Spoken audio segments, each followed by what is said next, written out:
Good morning.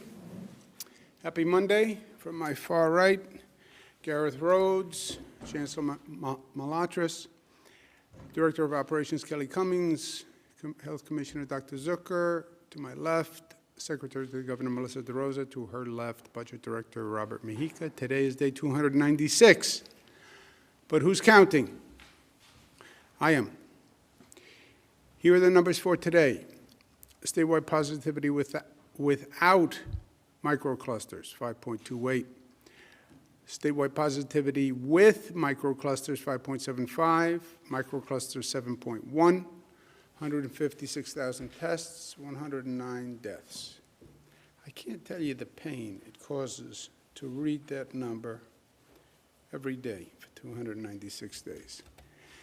Statewide hospitalizations are up 146. There's a but. I say often these are weekend numbers. Be careful about weekend numbers. Within statewide hospitalizations, there are always two numbers. There's the number of people who get discharged and the number of people who get admitted. The admissions were actually down. 700 admissions compared to 822 the day before. But the discharges are down, only 472 discharges as opposed to 728. That's because hospitals have reduced staff on the weekend. They tend not to discharge as many people. So again, these weekend numbers I take with a grain of salt. I take the weekend numbers with 2 grains of salt. I take all these numbers with 1 grain of salt. It's more the direction than anything else. The ICUs are up 50, the intubations up 13. Across the state, percentage of that population hospitalized, Finger Lakes, 0.06. They've done a reversal with Western New York. Western New York was a real problem, and now Finger Lakes are a worse problem. And Western New York, knock for Micah, has flattened for the time being, and that's good news. Finger Lakes is a problem. Because they are part of Western New York. There's a lot of travel between Western New York, between Buffalo, Erie County, Monroe County, et cetera. And you can't have 2 contiguous areas where one has a low infection rate and one has a high infection rate, because the high infection rate winds up infecting the lower infection rate. So the Finger Lakes are a problem in and of themselves. They're also a problem for Western New York. Central New York, 0.05, Southern Tier, 0.03, Mid-Hudson, 0.03. Mohawk Valley is also a problem. 0.04, North Country is good. Capital Region, 0.03, Long Island, 0.04, New York City, 0.03. When you look at the positivity, it's Finger Lakes and it's Mohawk Valley. And those are the problem areas that we're focusing on now. This is the ongoing COVID whack-a-mole. You bring it down in one region, it pops up in another, and that's what we've been dealing with. When you look at New York City, Staten Island, and there is no reason for Staten Island. If you said to me Manhattan, I would say, well, that's more dense, more people taking public transportation, more people on the sidewalks. If you said Bronx, Queens, Brooklyn, for those of you not familiar with New York City, Staten Island is more of a residential community, more single-family homes than many of the other boroughs, et cetera. So this is just pure people's behavior and people's attitude and the community's attitude. A lot of political statements are made in Staten Island. Fine. Now reconcile that with the infection rate and the number of deaths. COVID does not respond to political rhetoric, Democratic rhetoric, Republican rhetoric. You can't defy death on political terms. Statewide, compared to the rest of the nation, New York is doing very well. This is a bit of a mixed message. I run into this all the time. Well, New York State is doing so well compared to the nation. What are we worried about? Yeah, I understand that we are doing much better than the rest of the nation. But it's not really about the rest of the nation. If a person dies in the state of New York, a person dies in the state of New York. If a higher percentage of people die somewhere else, that hurts our soul as Americans. But all we can do is protect the people in the state of New York. Only states lower than us, Alaska, Hawaii, Vermont, which are obviously great states, but they are different demographics, different geography. This is very concerning, this new strain that they have found in the UK. The strain, according to Boris Johnson, is 70% more transmittable than the old strain. They don't know if there's any higher rate of death. They don't know if the vaccine is as effective with the new strain. The quote from the UK medical officer was, "Our working assumption, quote unquote, is that the vaccine works." The strain is so serious that the UK has closed down again.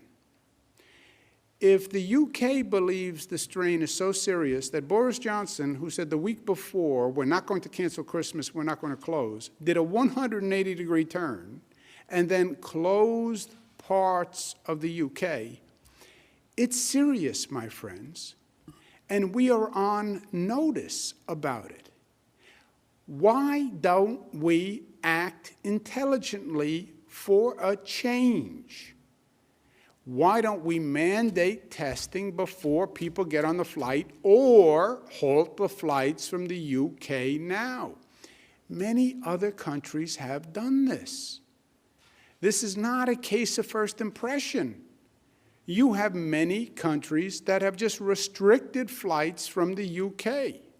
Many European countries have done it. Why are we doing nothing? 120 countries require the UK travelers that have received a negative test before they get on the plane in the UK. 120 countries. And the United States has done nothing. People in government often believe doing nothing is safe. Well, if I do nothing, I won't be criticized. I don't believe that. I believe that's exactly wrong. There are situations where doing nothing is actually doing something, where doing nothing is actually an affirmative action. When you do not require the UK flights to be tested, you are allowing thousands of UK passengers to arrive here every day. The authorities say they haven't found the strain here yet. They are science-based. Until they find the strain, they will say there is no strain. I believe, intuitively, it's already here. I believe that. Because if it's been flying around the world, it will be here. And I say that intuitively because I have an educated intuition, because I lived this, and you lived this. This was the spring.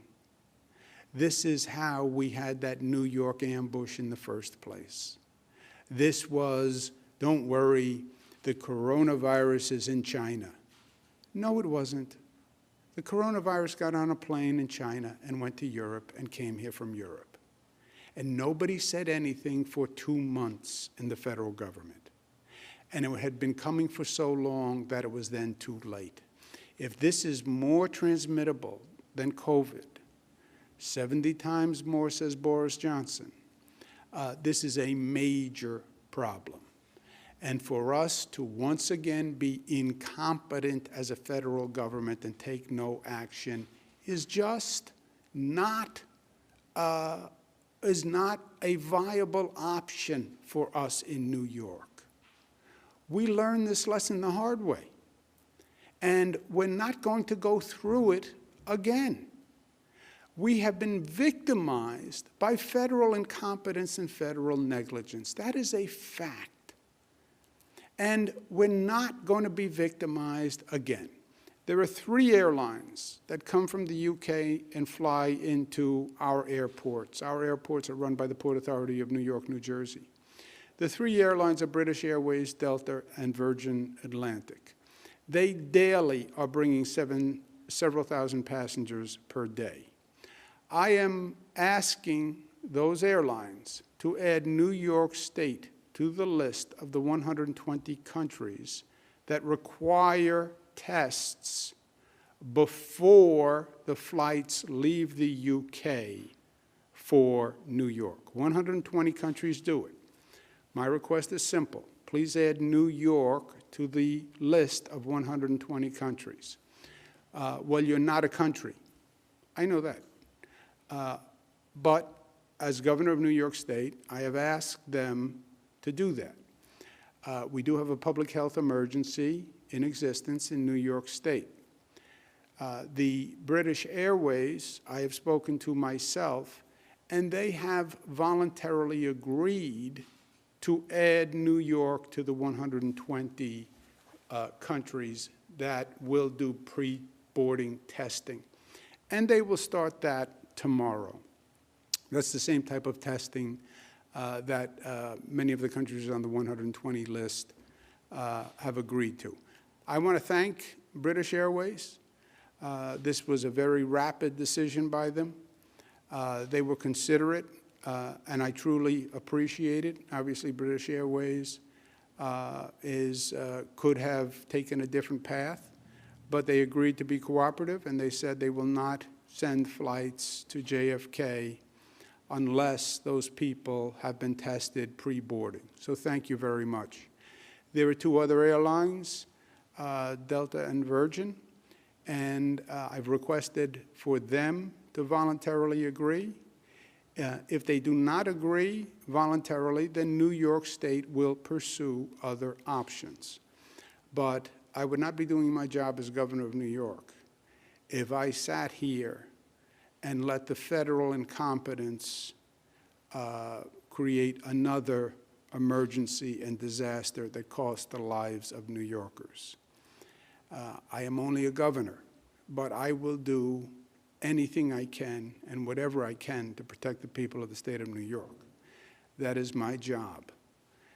And I know and I believe my intuition is correct, that this is another disaster waiting to happen. If the UK closed down, if 120 countries require testing, if Canada left a plane on the tarmac because they wouldn't allow it to deboard, if the other European countries have said that they're banning travel, why are we doing nothing? Why are we doing nothing? Why did we do nothing in the spring? I'm not going to allow it to happen, or I will try my best to do everything within my power. I asked the other two airlines to follow the lead of British Airways. I asked them not to disrespect the people of New York State, who are very gracious and are good neighbors with the UK, but please don't abuse or disrespect the people of New York, and please don't underestimate the people of New York. We protect one another. I promise you that. So please consider joining voluntarily, and we await your answer. On vaccinations, is my hero, Nurse Sandra Lindsay. Look at that face. That needle goes in, not a muscle on her face moves. That is a pro. When my time comes, I hope I'm as good as Nurse Sandra Lindsay. I've had a lot of questions. I want to make something clear. Politicians are now talking about who's getting a vaccination. There is no politics in the vaccination process. There is no politician in the state of New York who is in control of the vaccination process. We went through this in COVID testing. Big shots get to the front of the line. Celebrities get to the front of the line. Affluent people get to the front of the line. This preferential treatment in COVID testing. It undermines the entire sense of democracy and equality and a government that works for all people. And in this time of COVID, where we've seen gross injustices, politics has nothing to do with it. There is no governor, there's only one governor in this state, but there's no governor, no county executive, or no mayor who controls the process. Anyone who says differently is either not telling the truth or violating the law. So let me know if either of those two happen. This is entirely done by medical professionals. We get the vaccine. We distribute the vaccine to a regional hub hospital. That hospital does the vaccinations for that region. We define the categories of people who are eligible, phase 1A, phase 1B, et cetera. And basically, we follow federal advice on that. But we tell the hospital, this is the eligible category, you administer the vaccine. It has nothing to do with politics, and it has nothing to do with government. Our only job, only the state government is involved, and our only job is to distribute the vaccine to the regional hub, get it there, and to make sure they have the guidelines and they're following the guidelines. We have already distributed more vaccine, and our hospitals have vaccinated more people than any state in the nation. We did this despite the snowstorm that we had over the past few days, which made it actually a little more interesting and a little more difficult. But welcome to 2020. 38,000 New Yorkers have already received the vaccine dose. This is where the vaccines went. There is no politics in this allocation. This is all proportionate to the number of people eligible in that class. So if we're talking about essential healthcare workers, this is where they are by percentage. New York City hospitals get more. Yes, because New York City has a larger population. Long Island Hospital got more. Yes, because they're a larger percentage of the population, and so forth and so on. But that's the only differential in the allocations. New York State, so far, is the #1 state. And I want to thank our hospitals who are doing a great job, and I want to thank our State Department of Health and OGS, who's actually distributing it to the hospitals. More vaccines are coming every day, 346,000 Moderna coming this week, 120,000 more Pfizer doses coming this week. We expect to have a total of 630,000 doses by this week. This week, we increase the priority populations that the hospitals will be allowed to administer. Federally qualified health center workers, EMTs, coroners, medical examiners, funeral home workers, other congregate care workers, and residents. This week, we also start the federal program to vaccinate in nursing homes, residents and staff in nursing homes. It is estimated that it will take 6 weeks, 3 days at each facility.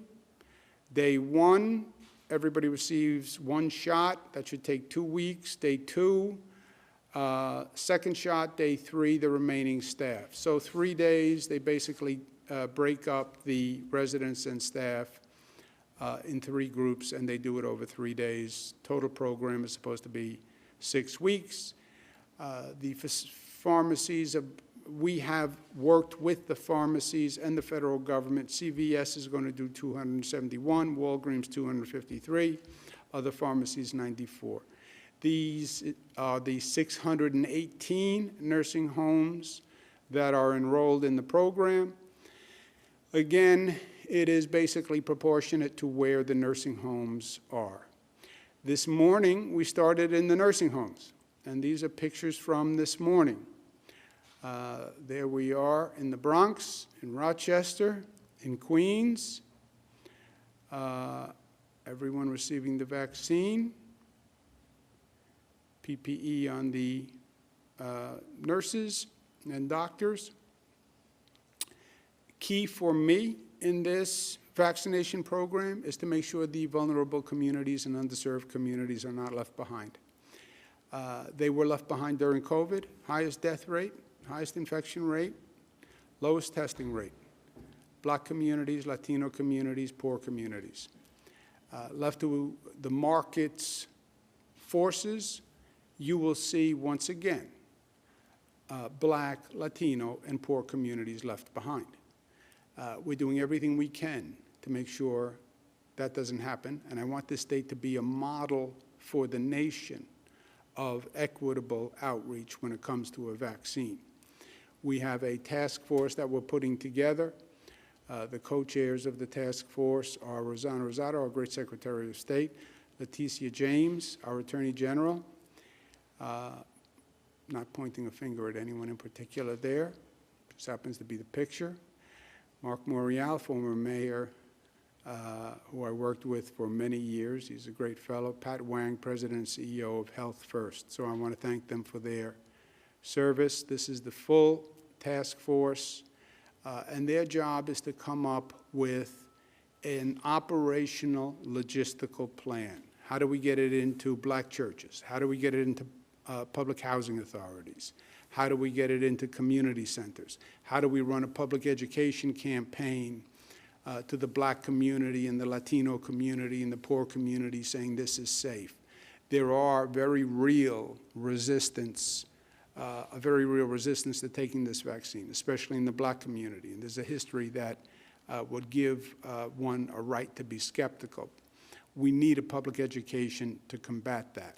We're also putting together vaccination kits that can be sent throughout the state that are fully contained to do vaccinations for a community. We call them community vaccination kits. But in one shipping container, it can be everything that that community needs. You can send this shipping container right to, put on the back of a truck, bring it to a public housing authority, to a church, to a community center, anywhere in the state, everything you need. Computers, IT, medicines, wall dividers, tables, chairs, schematic for how you set up the space. Space could be about 10,000 square feet because people have to come in, they have to be greeted, they have to be registered. The vaccination itself takes about 15 minutes. The medical personnel then like the person to remain in that area, in that space, for about an additional 20 minutes, half an hour, just to make sure there's no response. But in this one community kit, all that will be present. We'll have these ready to then work with community groups, churches, housing authorities, so we can just send it to those places. Again, my goal is this state should do a better job than any other state. Rural communities, poor communities, Black and Latino communities, public housing, other healthcare deserts. In general, what we're doing is what most states are doing. We're just a little bit ahead of it. It's a foot race between increasing vaccines and slowing the spread. That's all this is. And we're in the midst of the holiday season. And the number one spread, overwhelmingly, is small gatherings, living room spread. 75% of the spread is coming from that area. Everything else is relatively de minimis.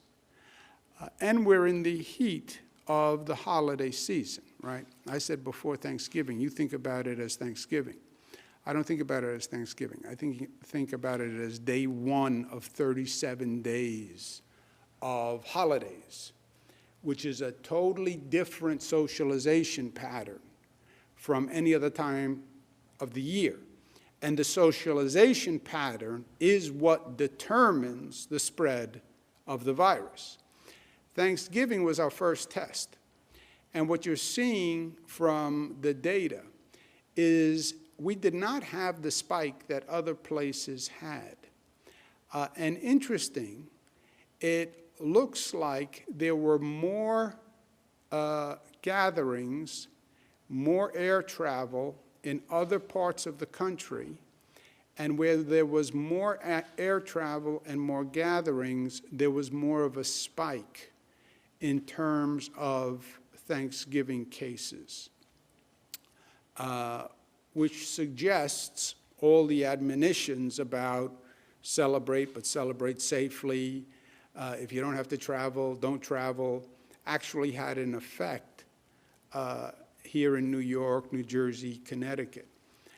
So that's good news.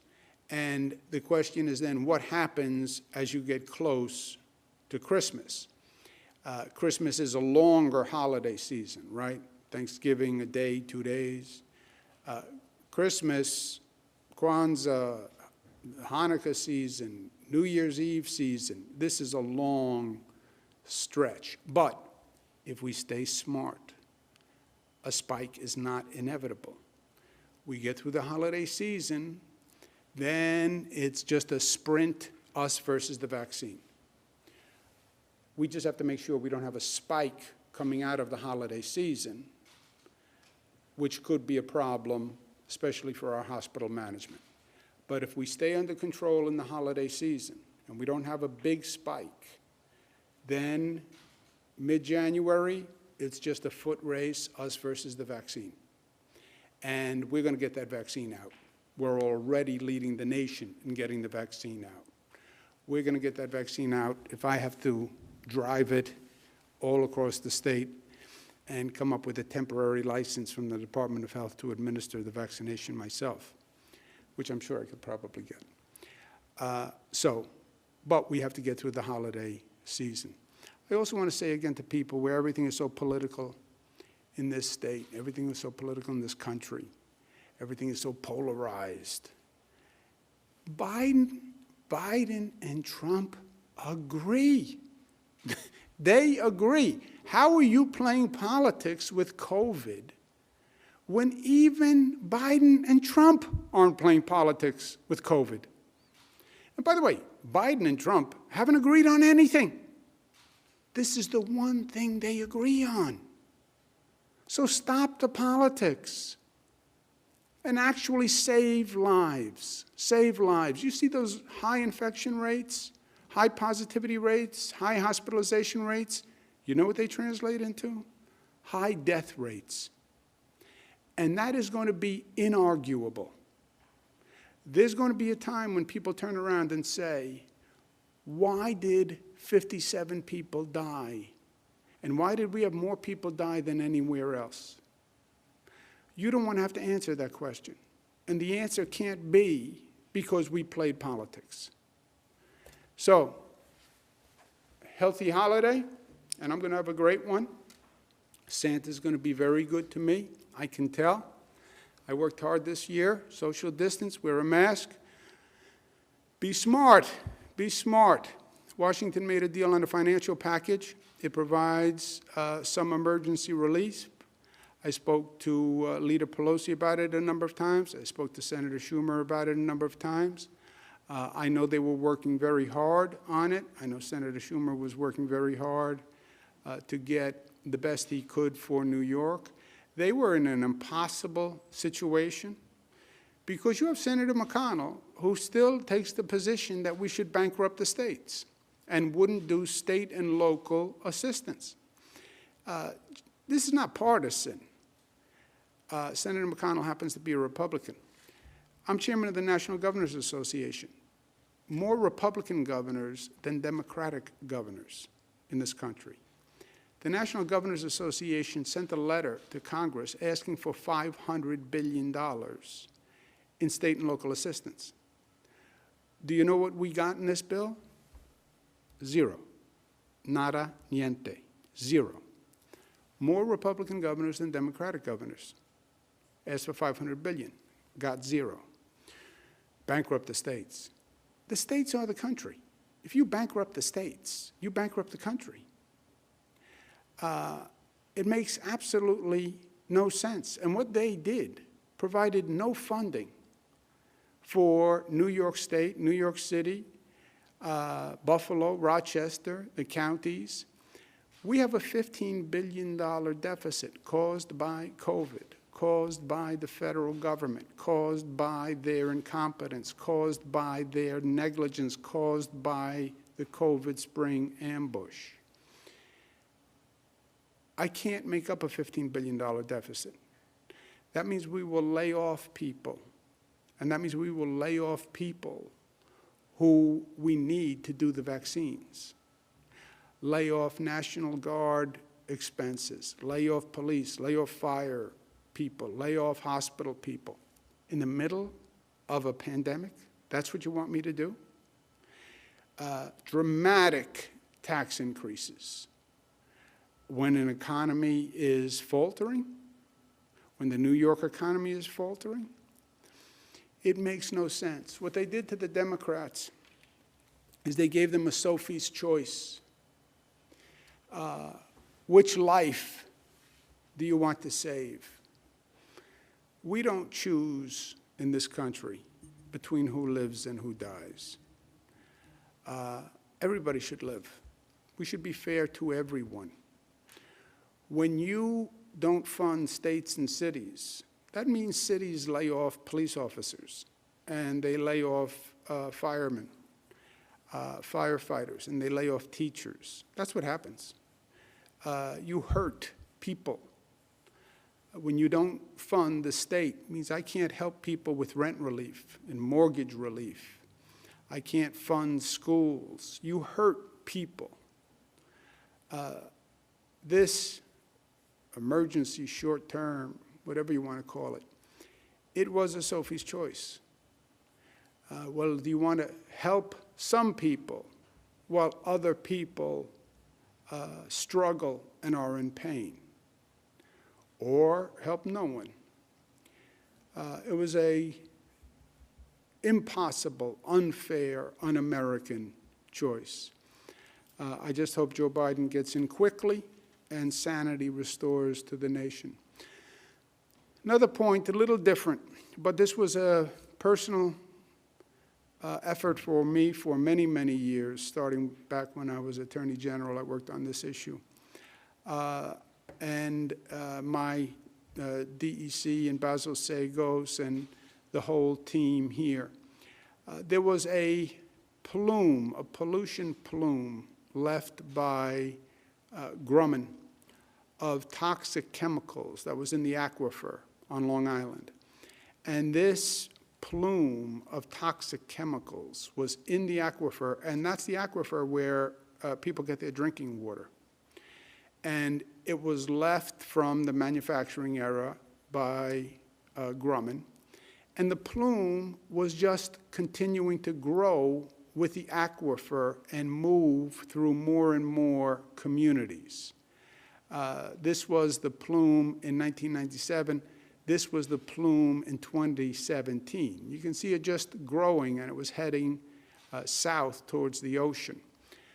And the question of what do you do and how do you do it, first of all, from an engineering point, it was a truly challenging situation, because how do you get the toxic chemicals out of this underground aquifer?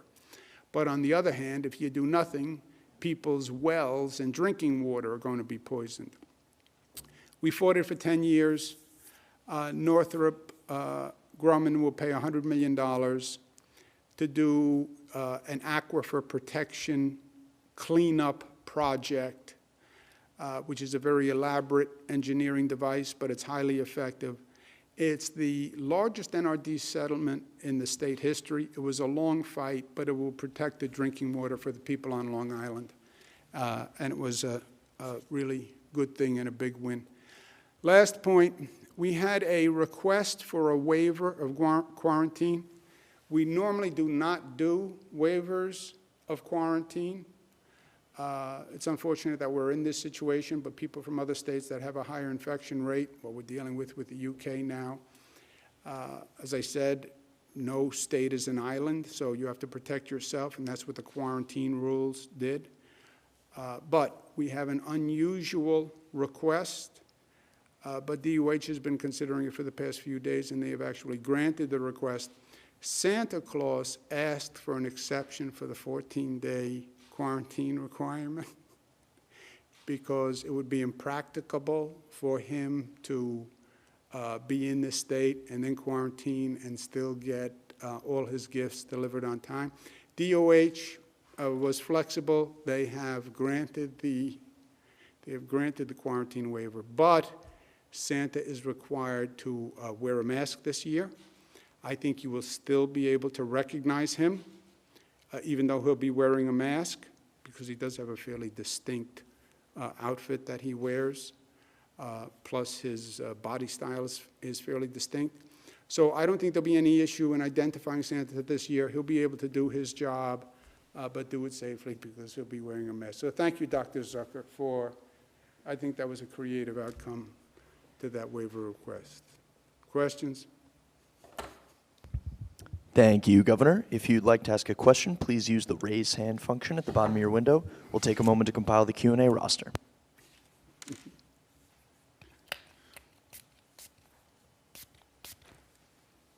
Governor, your first question comes from Bob Hennelly from the Chief Leader. Bob, your line is now open. Please unmute your microphone. Yes, thank you very much.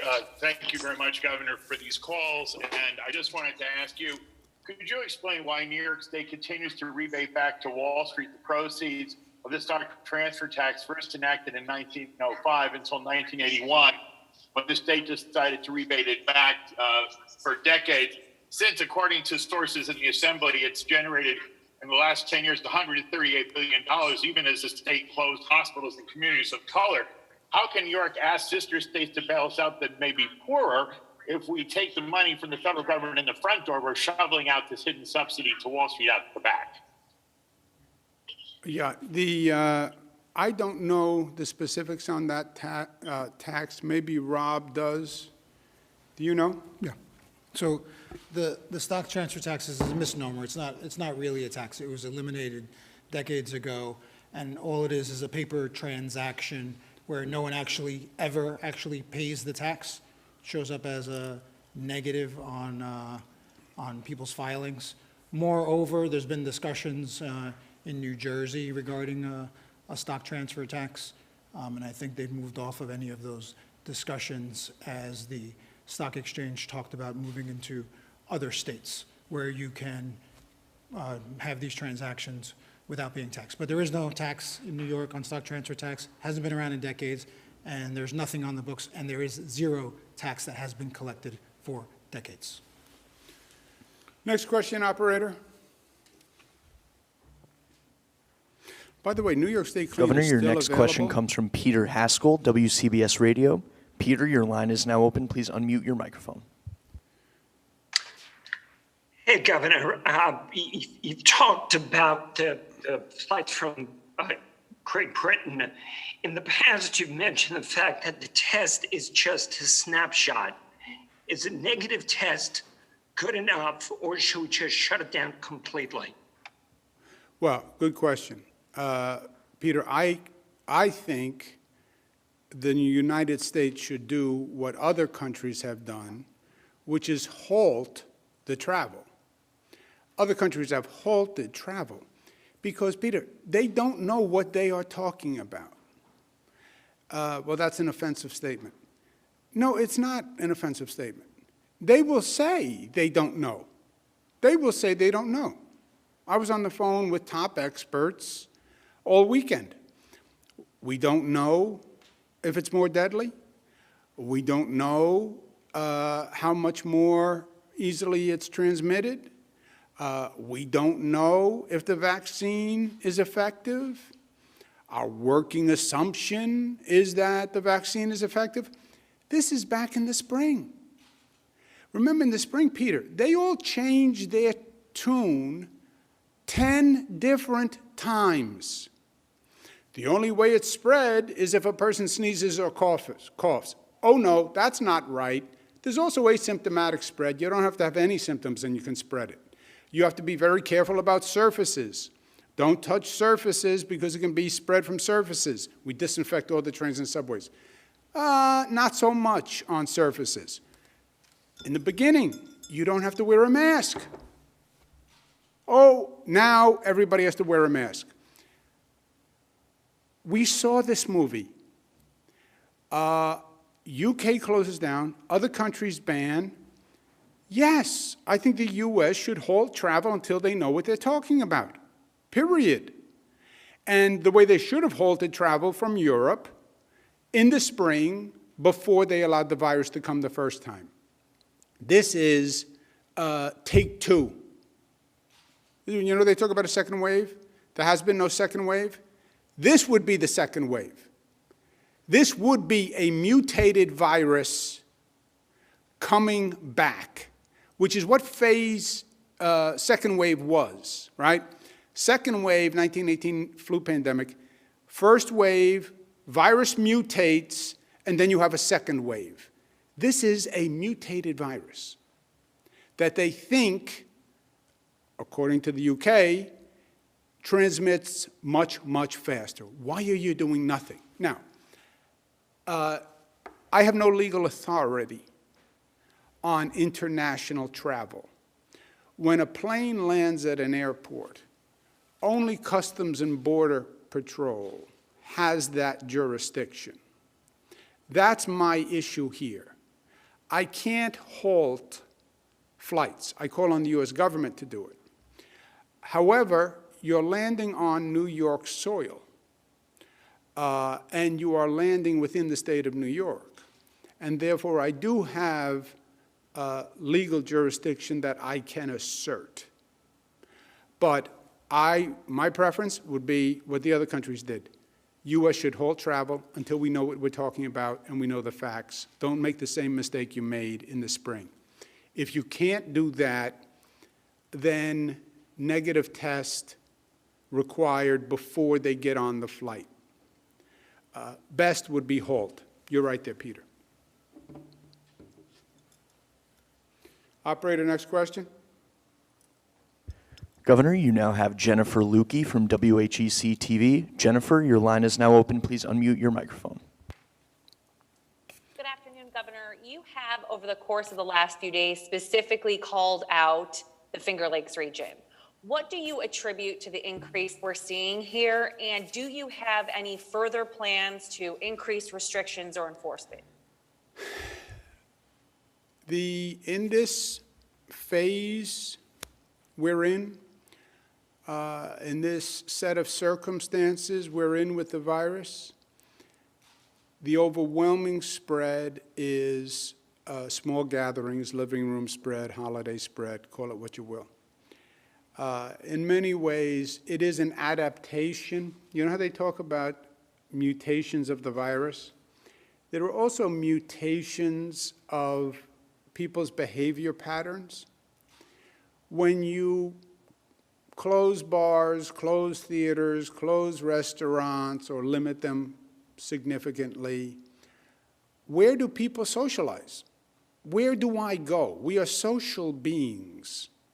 I'm not going to sit at home alone. Where do I go? I go to a friend's house. I go to my family's house. We have small gatherings. We watch the Buffalo Bills. We hang out on the weekends. And 75% of the spread is coming from that. How do you get at that spread as a government? Very, very hard. CDC says you shouldn't have gatherings of more than your immediate household. That's Donald Trump. States like New York say no more than 10. But, you know, you're talking about what people do in their home, and what they do in their home is their own business, right? So it's very hard. What we try to do is say to people over and over and over and over again, be smart, remember that this is not a purposeful, malevolent act. Your girlfriend is not going to infect you purposely. Your husband's not going to infect you purposely. 50% of the spread asymptomatic. People don't even know they have it. And then we're watching very closely the hospital capacity, because the final line is you overwhelm the hospital. And if you get anywhere near overwhelming the hospital, then we have to come up with the most strict shutdown restrictions ever. And I spent several hours speaking with the hospitals in the Finger Lakes, Monroe County, et cetera, about hospitals. We have the Lieutenant Governor Kathy Hochul is doing follow-up with Dr. Zucker. But that's where the spread is coming from, and that's why we're worried about the holiday season. Next question, operator. Governor, you now have Cameron Hurst from the Post-Journal. Cameron, your line is now open. Please unmute your microphone. Governor, thank you so much for the opportunity to ask a question. Pharmacy workers here in southwestern New York had expressed concern that they will be sent into nursing homes this week to vaccinate those in congregate care facilities, but that they themselves would not be vaccinated. Are they included in the population expansion you announced today? Question is, what category are pharmacy workers in? Who knows? Yeah, the pharmacy workers are included in the first group of healthcare workers. So they are in the 1A category. So pharmacy workers will be getting vaccinated as well. So the vaccinators will be getting vaccinated along with the residents of the nursing homes as well as the nursing home staff. 1A, as you know, is the highest category, so they're in the top category. By the way, we are still making New York State clean, and it is still available. Kelly Cummings, mastermind, when we had the shortage of hand sanitizer. It's highly effective. If you inhale it, it also clears your sinuses, wakes you up. Next question, operator. Governor, your next question comes from Sydney Pereira from The Gothamist. Sydney, your line is now open. Please unmute your microphone. Hi, Governor. Thanks for taking my question. The first question I wanted to ask about is, for people that are in the upcoming phases, how can they kind of get online for the vaccine, especially if they're older people or people with other health conditions? What should they be doing proactively to make sure that they are included when their time comes? And a little bit unrelated, the deadline to sign the automatic voter registration is tomorrow. Do you have any updates, and do you plan to sign it? Okay. I will ask, who knows the first question? How do people get ready to get the vaccine? What can they do to get on a list? Is there a list? I don't think there is a list. There's no list right now, right? So the people you're talking about would go into the next category. So there are approximately 2 million individuals in the first category, which is 1A, which includes the healthcare professionals, congregate care, and those. We're now getting ready to prioritize 1B, which is the next section. But remember, we have about 550,000 vaccines right now. That category, the first category, is 2 million. When we get to the next category, the federal government just over the weekend, yesterday, gave some guidance on 75 and older and people with comorbidities. So we're reviewing that. When we have the prioritization for the next category, then we'll communicate that to the public and come up with a process for individuals to have access. On the automatic AVR bill, the deadline is tomorrow or the next day, I believe, and this pen works, and I'm going to use it. Next question, operator. Governor, your next question comes from Josefa Velasquez from the City. Josefa, your line is now open. Please unmute your microphone. Hi, Governor. Over the weekend, we've been seeing members of Congress setting the COVID-19 vaccine as a part of the group that keeps the function of government going. Where do you fall in the line of people that are waiting to get vaccinated? And when do you expect to be part of that group? Josefa, you broke up a little bit. I would be in I'm in no special group. I don't have any underlying illnesses, so I am in no special group. I would be the general population group. We were thinking about getting people to take the vaccination as a way to build confidence in the vaccination. I think that's why Vice President took it and Joe Biden took it and the Congress took it. And New Yorkers are skeptical, and we set up the New York State panel to approve it as a way to build confidence in the vaccine. And I have a lot of people who just say to me when I walk around, well, if it's so safe, why didn't you take it? So, which is such a great New York attitude. You know? It's so good, why don't you do it? I had said I would take it as soon as the panel authorized it, and I'm willing to take it. The flip side is I don't want anyone saying, well, you took the vaccine and it should have gone to an essential worker. You know, with New Yorkers, you can't make anybody happy. So that's the yin and the yang. I would take it today, but I don't want the flip side of people saying, well, that was a vaccine that could have gone to an essential worker. One more question, please. Governor, your last question comes from Paul Liotta from the Staten Island Advance. Paul, your line is now open. Please unmute your microphone. Good afternoon, Mr. Governor. Thank you for taking my question.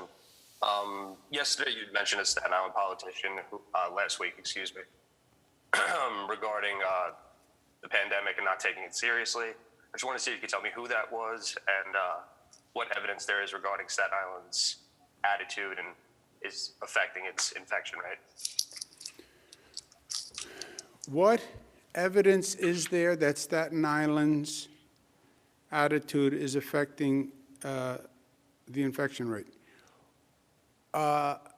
If you listen to many of the comments of Staten Islanders and the actions of many Staten Islanders, I think they are demonstrable evidence that many Staten Islanders do not believe the COVID restrictions are necessary. And I think that's probably one of the understatements of the year. If you do not follow safe practices for COVID, the likelihood that you will get infected is higher. If you go to mass gatherings, protests, restaurants, bars without masks, the likelihood that you will get infected is higher. That is a fact, right? There are still facts. It's a virus, it spreads. If you don't take safe precautions, you're more likely to become infected. No mask, no social distancing, participating in large gatherings, you are more likely to get infected. That's a fact. You then have to figure out, why is Staten Island's rate higher?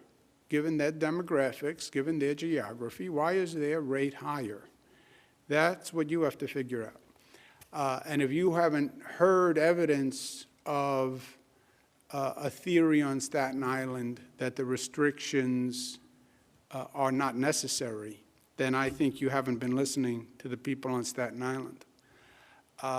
And as far as the politician who I spoke to, who was very interested in getting a vaccine, that was a private conversation, and it'll stay that way. But my point about the vaccine was, if COVID is a hoax, and COVID isn't a problem, and this is all blown out of proportion, then why would you be asking about a vaccine?